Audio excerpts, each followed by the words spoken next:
Dominance from Lando Norris in the Singapore Grand Prix of 62 laps that has just concluded in the beautiful street circuits there, because Lando Norris has won the Singapore Grand Prix, and to have just said won it is an understatement. He clearly dominated from pole start to finish. He absolutely dominated. The pit strategy was also simply fantastic, which ensured that he came out, and by the end of the race he was 22 seconds ahead of Max Verstappen, who's finished second.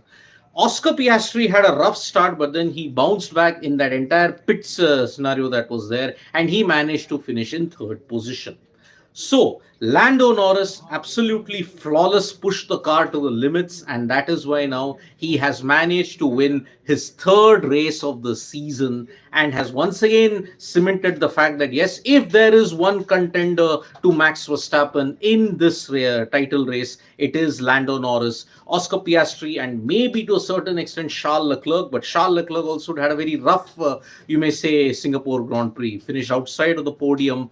But in the constructors' race, when you look at it, it is actually McLaren who have taken the lead in a big, big way. Yes, Verstappen's second position actually cushioned the damage that was there, but you cannot ignore the fact that, yes, heading into the next major break that we now have. Now, after the Singapore Grand Prix, you now have a gap of at least 3 weeks until you get to Austin, Texas.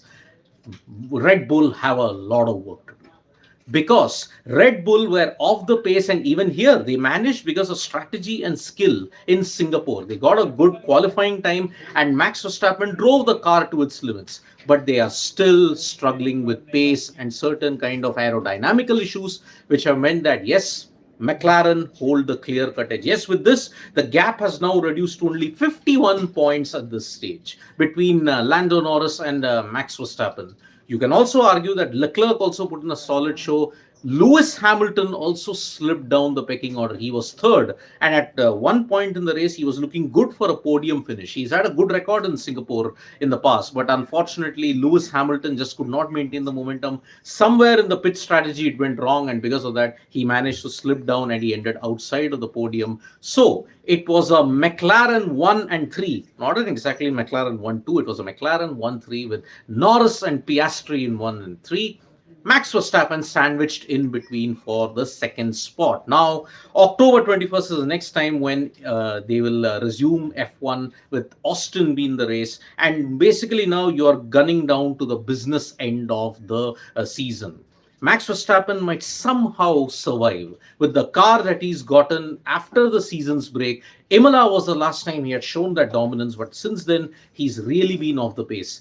Can he now ensure that he goes on and win his fourth F1 title? If he doesn't, it will be a dramatic botch up by Red Bull at this point. So, a fantastic result indeed for Lando Norris, McLaren, and Oscar Piastri as well. He now is 51 points behind, but tougher challenges await. You now have the second big break that is coming up. October, towards the end of October, you'll see F1 resume again, and let's see how that pans out. Thank you so much, folks, for joining us for this video. Subscribe to Sports Today for all the latest news and analysis. Bye-bye.